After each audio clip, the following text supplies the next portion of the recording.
باللہ من الشیطان الرجیم بسم اللہ الرحمن الرحیم۔ اللہ کریم نے قرآن پاک میں ارشاد فرمایا وَلِلَّهِ عَلَى النَّاسِ حِجُّ الْبَيْتِ مَنِ اسْتَطَاعَ إِلَيْهِ سَبِيلًا۔ قرآن پاک کی سورہ آل عمران آیت نمبر 97 میں اللہ پاک نے فرمایا اور لوگوں پر اللہ کا یہ حق ہے جو اس گھر تک پہنچنے کی طاقت رکھتا ہے اس کا حج کرے۔ حج کیا ہے اور اس کے پیچھے کون سا مقصد ہے، اسے سمجھنے کے لیے ضروری ہے کہ ہم انسانی شخصیت کا تجزیہ کریں۔ خالق کائنات نے اپنی تمام مخلوقات میں انسان کو مکمل اور جامع پیدا کیا، اس لیے کہ اس کی ذات تمام خلق میں چونکہ جامع ہے، اس لیے اسے اشرف المخلوقات کا لقب ملا۔ اللہ کریم نے انسان کو حواس خمسہ سے نوازا، جس میں دیکھنے کی طاقت، سننے کی طاقت، سونگھنے کی طاقت، چکھنے کی طاقت اور چھونے کی طاقت رکھی۔ قرآن پاک میں ارشاد ہے رب ذوالجلال نے فرمایا وَجَعَلَ لَكُمُ السَّمْعَ وَالْأَبْصَارَ وَالْأَفْئِدَةَ۔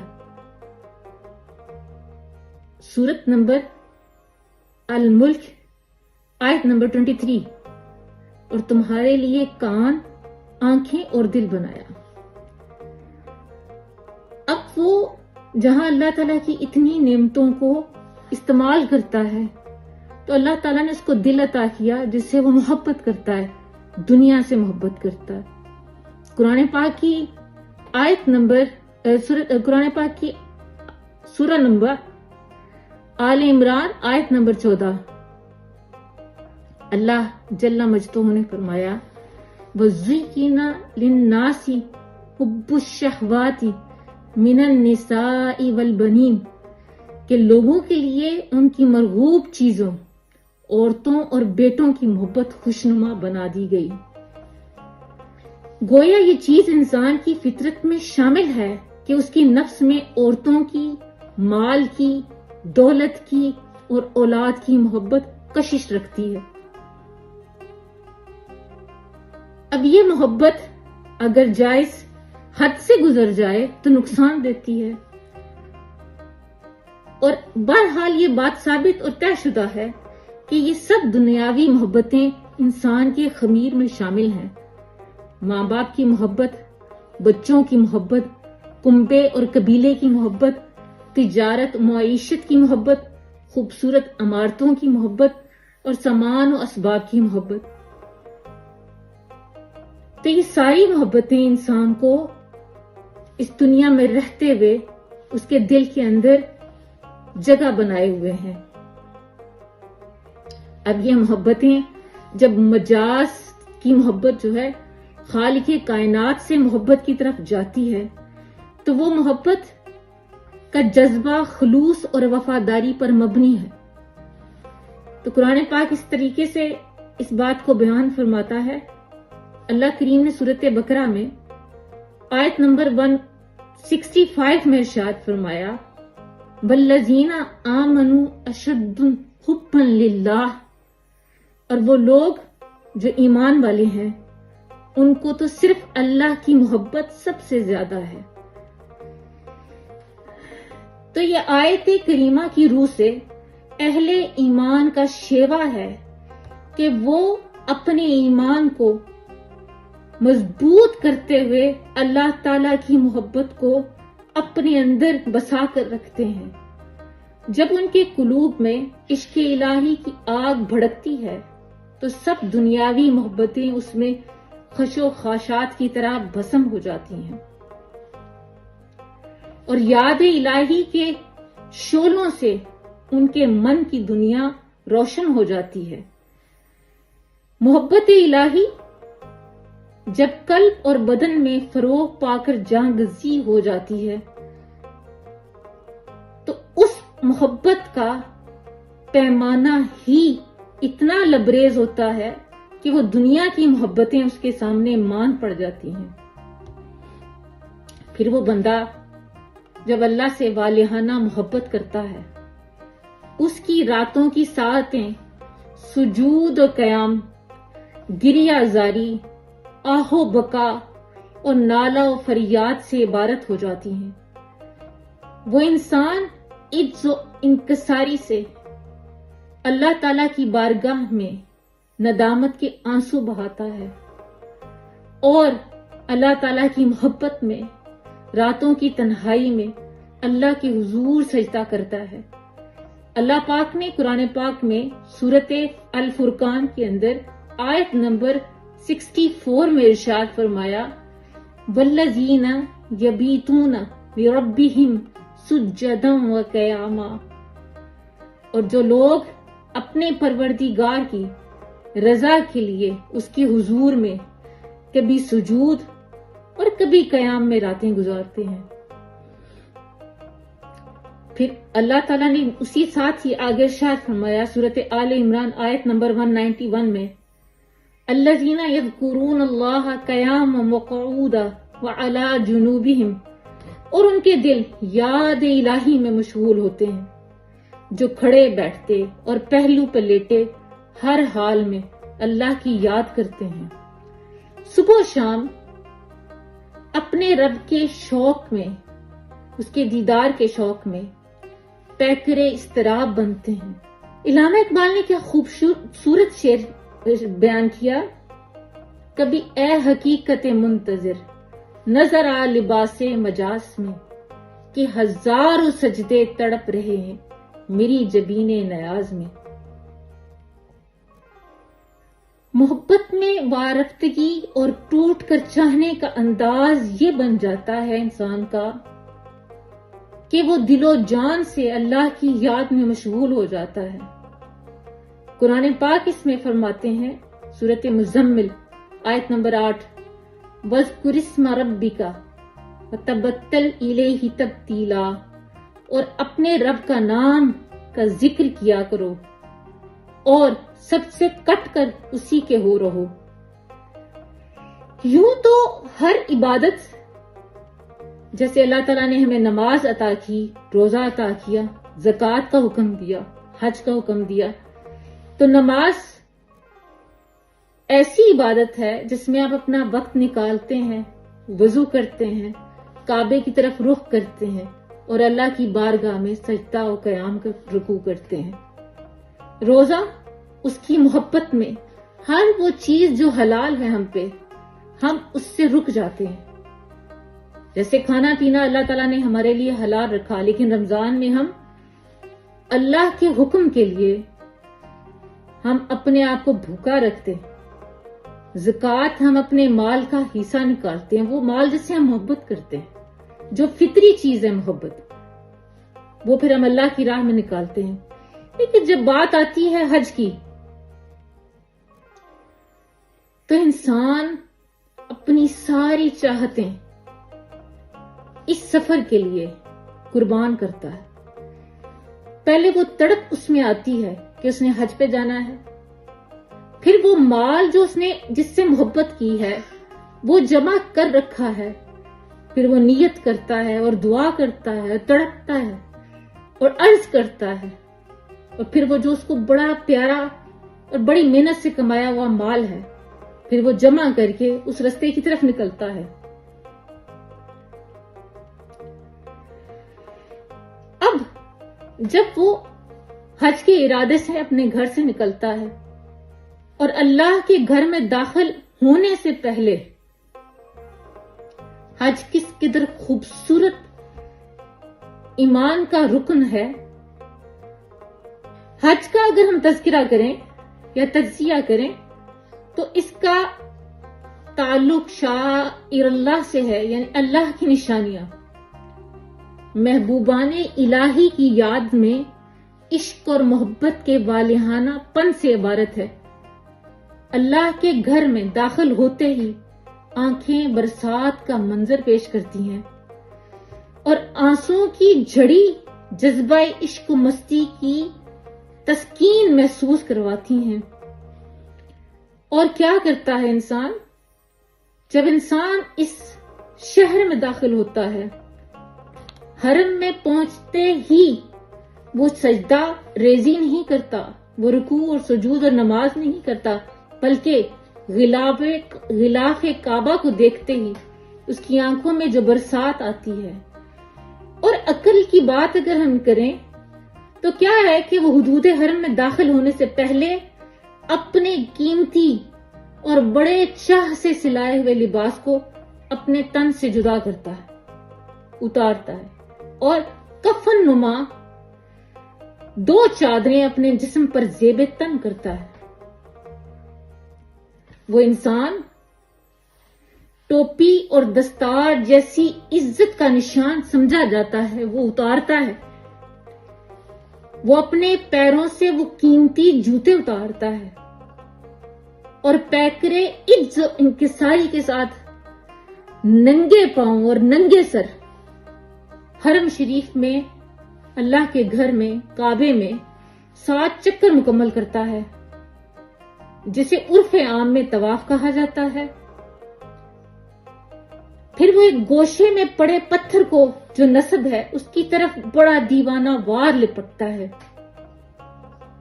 اس کو چومنے کے لیے محنت کرتا ہے، جاں فشانی سے کام لیتا ہے، اور اسے حجر اسود کہتے ہیں۔ اس کو کیوں چومتا ہے؟ اس لیے کہ سرکار دو عالم صلی اللہ علیہ وآلہ وسلم نے اس کو چوما ہے۔ طواف سے فارغ ہونے کے بعد وہ سیدنا ابراہیم علیہ السلام کے قدموں کے نشان پر رکتا ہے اور وہاں وہ 2 نفل ادا کرتا ہے۔ وہ اس سے فارغ ہوتا ہے تو بیت اللہ سے کچھ فاصلے پر 2 پہاڑ صفا اور مروہ ہوتے ہیں، جن کے درمیان وہ دوڑ لگاتا ہے۔ یہ عجیب ماجرا ہے کہ یوں تو دنیا میں 1000 پتھر ہیں، لیکن ان 2 پتھروں کی بات ہی کیا؟ ان 2 پتھروں کی نسبت اللہ کریم کی پیاری بندی حضرت ہاجرہ علیہ السلام اور ان کے لخت جگر حضرت اسماعیل علیہ السلام کی بنا پر یہ شاعر اللہ بنے، یعنی اللہ کی نشانیاں بنے۔ اللہ کا یہ بندہ احرام باندھے ہوئے ننگے سر جب صفا و مروہ کی سعی کر لیتا ہے تو وہ بال جو کنگھی سے سنوارتا ہے، وہ بال جن کا وہ خیال رکھتا ہے، اب کیا ہے کہ وہ اپنے یہ 2 ارکان مکمل کرنے کے بعد اپنے بال منڈواتا ہے، پھر اپنے ناخنوں کو تراشتا ہے، جنہیں کبھی منا کی طرف بھاگتا ہے، خیمے گاڑتا ہے، عرفات میں شام تک قیام کرتا ہے، عرفات میں نماز ظہر کا وقت آتا ہے تو وہ جو عمر بھی خداوندی نے حکم فرمایا، بسم اللہ، ان الصلاۃ کانت علی المؤمنین کتابا موقوتا، سورۃ نساء آیت نمبر 103، بے شک مسلمانوں پر نماز بقید وقت فرض ہے۔ وہ انسان جو ہمیشہ وقت پر نماز ادا کرنے کا عادی تھا، ظہر کی نماز کے ساتھ عصر ملا کر پڑھتا ہے۔ ایسا کیوں؟ اس لیے کہ آقا دو جہاں صلی اللہ علیہ وآلہ وسلم نے میدان عرفات میں ظہر اور عصر کو ملا کر پڑھا۔ اس میں عقل منطق کا کوئی دخل نہیں، نہ کوئی سفر درپیش ہے، نہ جہاد ہے، نہ کوئی مجبوری، بس حکم ہے کہ عصر کو ظہر کے وقت میں ادا کیا جائے۔ پھر مغرب کا وقت آ جاتا ہے اور عمر بھر غروب آفتاب کے بعد نماز مغرب ادا کرنے کی پابندی تھی جس میں، اب وہ ادائیگی آقا دو جہاں صلی اللہ علیہ وسلم نے اس وقت ادا کی کہ نماز کو مزدلفہ میں جا کر عشاء کے ساتھ ادا کیا۔ مزدلفہ پہنچ کر سفر سے تھکا ہوا انسان سوچتا ہے کہ رات گزارنے کے بعد وہ کچھ آرام کرے، لیکن ندا آتی ہے کہ مزدلفہ کو چھوڑ کر خیمہ منا میں گاڑ لے اور پتھر کے ستونوں کو شیطان سمجھ کر کنکریاں مارے۔ عقل کہتی ہے شیطان کہاں، یہ تو پتھر ہے، انہیں کنکریاں کیوں ماری جائیں، لیکن عشق کہتا ہے کہ یہاں حکم نہیں چلتا، میرا حکم ہے کہ ان پتھروں کو کنکریاں ماری جائیں۔ بس وہ محبت کے آگے سر تسلیم خم کر لیتا ہے، 3 دن تک ان کنکریاں مارتا ہے۔ اللہ کو یہ ادا اتنی پسند آئی تھی حضرت اسماعیل علیہ السلام کی کہ انہوں نے حج کا ایک رکن بنا دیا۔ پھر اللہ کا بندہ منا پہنچ کر قربانی کرتا ہے اور قربانی کے بعد شہر مکہ لوٹتا ہے۔ کبھی یہ صحراؤں میں پھرتا ہے، کبھی جنگلوں میں ڈیرے لگاتا ہے اور کبھی شہروں میں آتا ہے۔ عجیب معاملات عشق ہیں۔ کبھی وہ دیوانہ وار طواف کے لیے بھاگتا ہے۔ یہ سب محبوبان الہی کی یادیں ہیں جنہیں وہ جاری کرتا ہے۔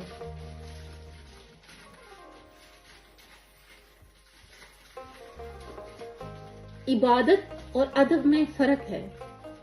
یہاں ایک نقطہ قابل غور ہے کہ عبادت خدا کے لیے ہے اور صرف خدا کے لیے ہے۔ وہ روزہ ہے، حج ہے، زکوٰۃ ہے، وہ اللہ کے لیے، عبادت صرف اللہ کے لیے۔ لیکن ادب اور تکریم مخلوق خدا کے لیے ہے۔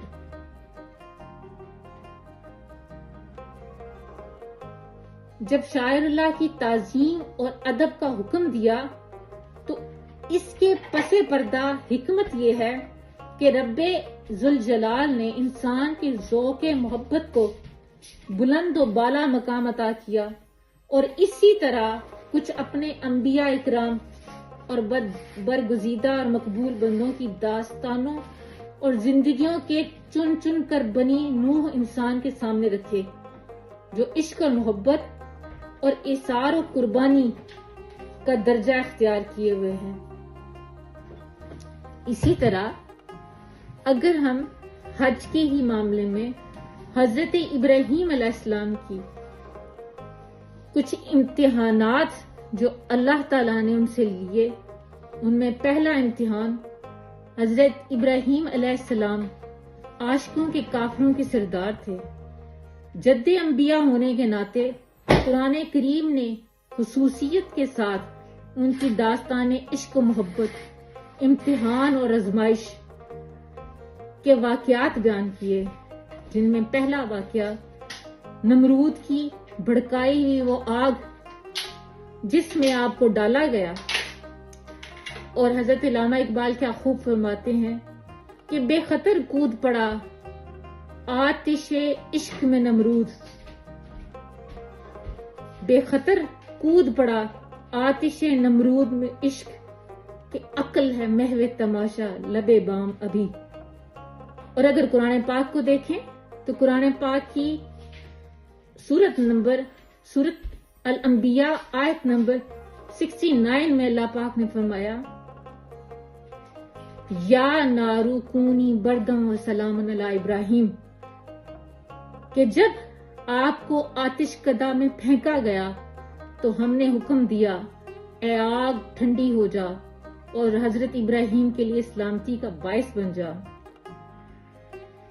پھر دوسرا امتحان، حضرت ابراہیم علیہ السلام کا دوسرا امتحان اس وقت لیا گیا جب آپ کا بچہ حضرت اسماعیل علیہ السلام، جو بیٹے ان کے شیر خوار تھے، حکم ہوا اپنی محبوب زوجہ حضرت ہاجرہ علیہ السلام اور بیٹے کو بے آباد اور ویرانے میں لے کر چھوڑ جو۔ حضرت ابراہیم علیہ السلام نے آزمائش کا یہ مرحلہ خندہ پیشانی سے اور کامیابی سے سر کر لیا اور مکہ کے قریب وادی میں، ویران وادی میں چھوڑ آئے۔ قرآن پاک میں اس کا ارشاد آتا ہے، سورت الابراہیم آیت 37، کہ میں نے بسا لیا ہے اپنی اور کچھ اولاد کو اس وادی میں جس میں کوئی کھیتی باڑی نہیں، تیری حرمت والے گھر کے پڑوس میں۔ تو اللہ تعالی نے یہ حکم فرمایا کہ آپ کو چھوڑ دیا جائے۔ حضرت ابراہیم علیہ السلام نے اپنے بیٹے اور اپنی زوجہ کو وہاں چھوڑا تو چشم افلاک نے اس بات کا منظر دیکھا کہ یہ مقام جہاں حضرت ابراہیم علیہ السلام اپنی بیوی اور لخت جگر کو چھوڑ کر آئے تھے، خدا کے گھر کے لیے منتخب کر لیا گیا، اور وہاں پھر حضرت ابراہیم اور اسماعیل علیہ السلام نے خانہ کعبہ کی بنیاد رکھی۔ تیسرا امتحان، حضرت ابراہیم علیہ السلام کا تیسرے امتحان کا مرحلہ آیا جب ان کے بڑھاپے کا اکلوتا وارث، اس وقت اولاد اور فرزند حضرت اسماعیل علیہ السلام جو اتنی محبت کی آغوش میں پلے تھے، ان کے بارے میں اللہ پاک نے حکم دیا کہ انہیں میرے راستے میں قربان کر دیا جائے۔ قرآن پاک میں ارشاد ہے، سورۃ الصافہ اور آیت نمبر 102 میں، ترجمہ، حضرت ابراہیم علیہ السلام نے فرمایا، اے میرے بیٹے، میں نے خواب میں دیکھا کہ میں تمہیں ذبح کر رہا ہوں، اب بتا تیری کیا رائے ہے؟ بیٹے نے عرض کیا، میرے والد بزرگوار کر ڈالیں جو آپ کو حکم دیا گیا ہے، اللہ تعالیٰ نے چاہا تو آپ مجھے صبر کرنے والوں میں پائیں گے۔ عشق کے امتحان میں باپ اور بیٹا دونوں ایک ہی ذات کے عاشق تھے، اور انہوں نے بلا تعامل اپنے آپ کو پیش کر دیا۔ باپ چھری ہاتھ میں لیے بیٹے کے حل کی طرف بڑھا، اور بیٹے نے خود سپردگی کے عالم میں اللہ کی رضا پر قربان ہونے کے لیے دل و جان سے آمادگی ظاہر کی۔ شیطان نے لاکھ بہانے بنائے، ورغلایا، لیکن وہ نبی تھے اور وہ نبی کے بیٹے تھے۔ باپ نے بیٹے کی گردن پر تسلیم و رضا کی چھری چلا دی، اور چشم فلک نے زیر آسمان وہ عجیب و غریب منظر دیکھا جس کی نظیر تاریخ عالم پیش کرنے سے قاصر ہے۔ حضرت اسماعیل کی راہ، علیہ السلام کی راہ، خدا میں قربان ہونے کا جذبہ، جس پر اقبال رحمت اللہ علیہ نے فرمایا، یہ فیضان نظر تھا کہ مکتب کی کرامت تھی، سکھائی کس نے اسماعیل کو آداب فرزندی۔ اللہ پاک سے دعا ہے کہ اللہ تعالی ہم سب کو اگلے سال حج کی سعادت نصیب فرمائے، اور اس وقت جو حرم شریف میں حج کی نیت سے طواف کر رہے ہیں، اللہ پاک ان کی عبادتوں کو، ان کی دعاؤں کو، ان کی ہر دعاؤں کو، ہر عبادت اور ہر سجدے کو اپنی بارگاہ اقدس میں قبول فرمائے، اور ہم سب کے حال پہ کر فرمائے۔ السلام علیکم ورحمۃ اللہ۔